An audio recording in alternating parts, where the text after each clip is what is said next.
Olá e seja bem-vindo. Hoje a gente vai mergulhar de cabeça num sentimento que, eu acho que todo mundo conhece bem, principalmente na juventude, né? Aquela briga interna, constante, entre a ansiedade pelo que vem pela frente e a dificuldade enorme de simplesmente estar aqui, agora. Sim. É uma sensação que pega forte nos estudos, no começo da carreira, sabe? Nos relacionamentos, parece que a vida de verdade só começa depois que a gente passa de fase. E essa é a armadilha clássica do serei feliz quando? Exato. Quando eu me formar, quando conseguir o emprego dos sonhos, quando casar. É uma condição humana, sim, universal. Mas o que vamos analisar hoje é como uma perspectiva de fé pode oferecer ferramentas reais para lidar com isso. Nossa fonte para essa conversa é um devocional da série Jesus no Controle, que parte de uma analogia muito, muito boa, a do filme Clique. Isso, essa analogia é perfeita. Então a nossa missão aqui é desvendar como a gente pode valorizar o agora. Mas não como se fosse, tipo, uma sala de espera para o futuro, sabe? Mas como o lugar onde a vida de fato acontece, onde Deus está agindo e nos ensinando. E vamos tentar fugir do clichê. Porque é fácil falar viva o presente, mas na prática, como se faz isso quando o boleto da faculdade vence mês que vem? Essa é a grande questão, né? A gente vai explorar justamente essa tensão. A tensão entre a responsabilidade de planejar e a fé de confiar. Não é um conceito abstrato. É sobre como encontrar sentido e a presença de Deus no meio da rotina, do cansaço e, claro, das incertezas. Perfeito. Vamos começar então com a analogia que o texto propõe. No filme Clique, o personagem do Adam Sandler, o Michael, ele ganha um controle remoto. Só que esse controle não é para a TV. Ele controla a vida dele. E no começo é fantástico, né? Fantástico. Ele pula as partes chatas. Uma gripe, uma discussão com a esposa, o trânsito. Ele só quer ir direto para as promoções no trabalho, para as férias. Só que o filme mostra o lado sombrio disso. O controle começa a aprender as preferências dele e a pular as coisas automaticamente. Anos se passam num piscar de olhos. É assustador. Ele não perde só o engarrafamento. Ele perde o crescimento dos filhos, as últimas conversas com o pai dele. Os momentos de construção do casamento. Exato. Ao tentar viver só os destaques, ele perde a própria vida. Exatamente. E essa imagem do filme é precisa de um jeito que assusta. A gente não tem esse aparelho, claro, mas a nossa mente vira um controle remoto muito eficiente. Sim, virou. A gente está fisicamente num lugar, mas a cabeça está a quilômetros de distância no futuro, no tal do próximo nível. E o texto confronta a gente com isso. Vivemos no presente em modo de avanço rápido sem absorver quase nada. E o perigo disso que a fonte aponta é o custo de oportunidade espiritual. É imenso. A gente não perde só a paciência no trânsito. A gente perde a chance de perceber as pequenas bênçãos. Pequenas bênçãos? Isso. Se o presente, como diz o texto, é o lugar onde Deus age, ensina, cura e nos prepara, ao vivermos mentalmente no futuro, estamos basicamente nos ausentando da sala de aula de Deus. Uau! Nos ausentando da sala de aula de Deus, isso é forte. Não é um tempo de espera, é um tempo de formação. Gosto muito dessa ideia de formação. Transforma a rotina que às vezes parece tão sem sentido num processo com propósito, né? O texto resume isso de uma forma genial. O presente é um presente de Deus. Não é só um jogo de palavras. Não mesmo. É a ideia de que este momento, com tudo que ele tem, o bom e o ruim, é uma dádiva. E ao recusar o presente em favor de um amanhã que ainda nem existe, a gente, de certa forma, está desprezando essa dádiva. É como dizer que o que Deus nos deu para hoje não é bom o suficiente. Exato. E isso revela muito sobre onde está a nossa confiança. E para ancorar essa ideia, o material nos leva a um texto bíblico que muitos conhecem, Mateus 6,34. Portanto, não se preocupem com o amanhã, pois o amanhã trará suas próprias preocupações. Basta a cada dia o seu próprio mal. À primeira vista, parece simples, quase um clichê. Mas quando você para pensar de verdade... Ele é radical. É radical e é importante a gente aprofundar um pouco aqui. A palavra grega original para preocupar-se, merimnao, Significa mais do que só pensar no futuro. Ah, é? Sim, ela carrega a ideia de uma ansiedade que divide a mente, que nos parte ao meio. É estar aqui, mas com a mente e as emoções em outro lugar. Então, o convite não é para irresponsabilidade. Certo. Mas aí entra a minha dúvida, e acho que é de muita gente. Esse conselho de basta cada dia o seu próprio mal soa bem, mas para um jovem adulto que precisa entregar um TCC, procurar estágio, pagar contas, parece um pouco passivo, não? Como equilibrar essa confiança com a necessidade real de planejar o futuro? Excelente ponto. E essa é a tensão que a gente precisa encarar de frente.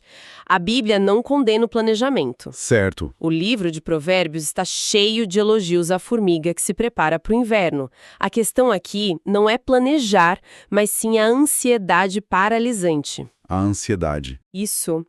Há uma diferença enorme entre eu vou estudar para a prova de amanhã, que é uma ação responsável no presente, e se eu for mal na prova? E se eu não me formar? E se eu nunca conseguir um emprego?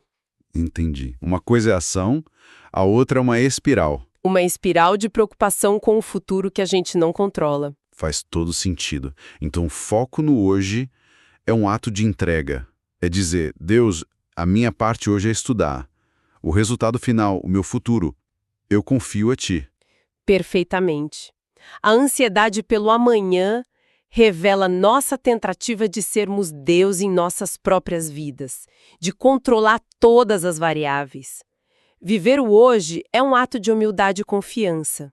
É reconhecer que teremos graça e força para os desafios de amanhã, quando o amanhã chegar. Certo. Por enquanto, a graça que a gente tem é para o desafio de hoje. E essa ideia de estar presente se torna muito prática quando o texto nos força a olhar para o nosso dia a dia.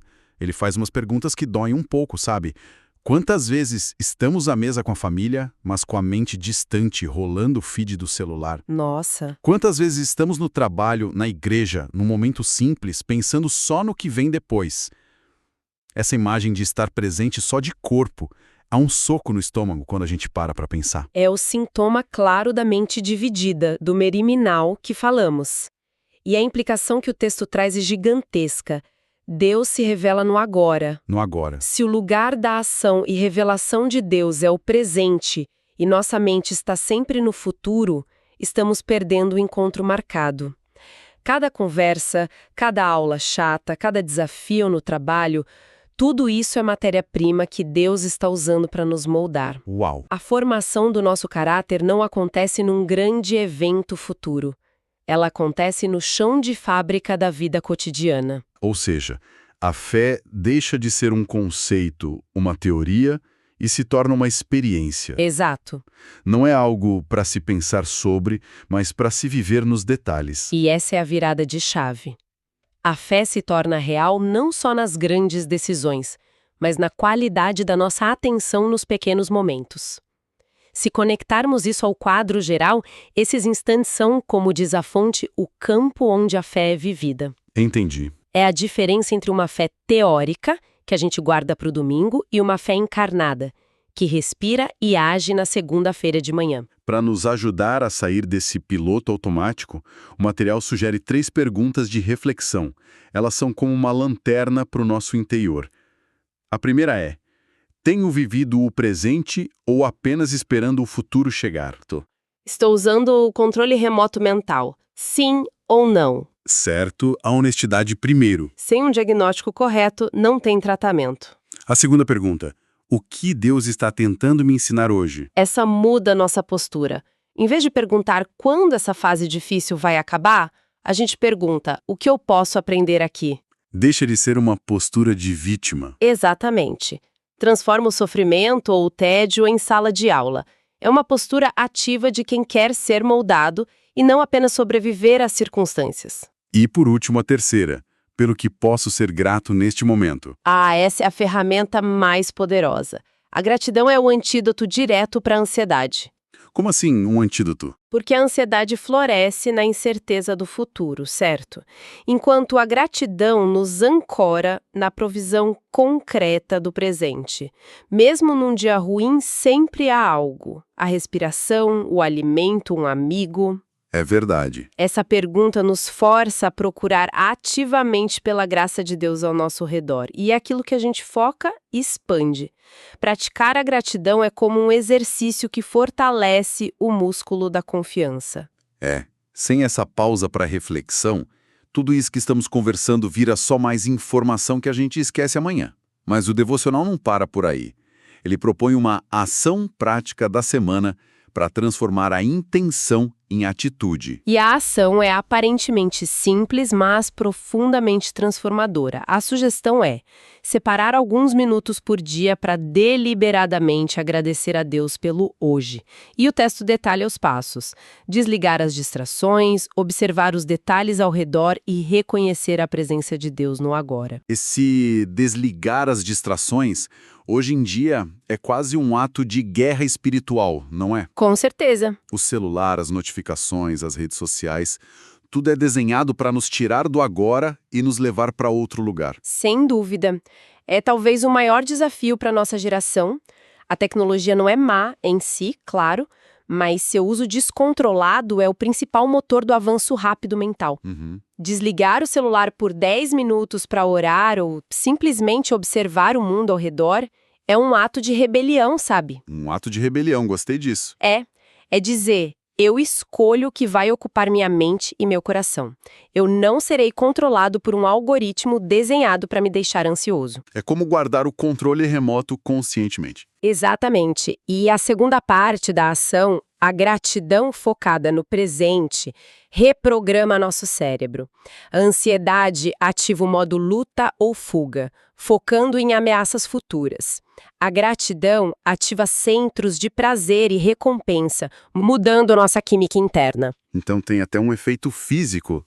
Tem um efeito físico neurológico. Ao praticar isso, a gente não está só sendo bonzinho.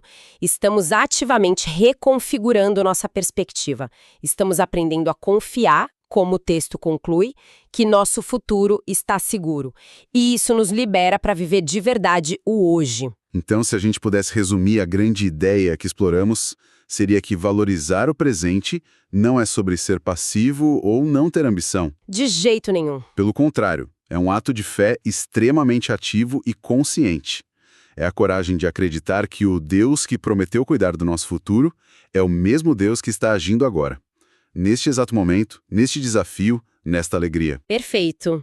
A verdadeira paz não vem de ter tudo planejado, que, convenhamos, é uma ilusão, mas de confiar no planejador enquanto vivemos plenamente o dia que ele nos deu. É uma grande diferença. É a diferença entre tentar dirigir nosso próprio filme, controlando cada cena, e confiar no verdadeiro diretor, aproveitando e aprendendo com cada momento que ele escreve para nós hoje. Uma mudança de perspectiva que muda tudo. Muda tudo.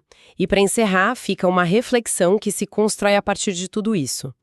O texto nos lembra que Deus age, ensina, cura e nos prepara no presente. Certo. Então a pergunta provocativa para cada um de nós é: se vivemos sacrificando a qualidade do nosso hoje pela ansiedade do nosso amanhã, que parte da ação de Deus em nossa vida estamos voluntariamente escolhendo perder?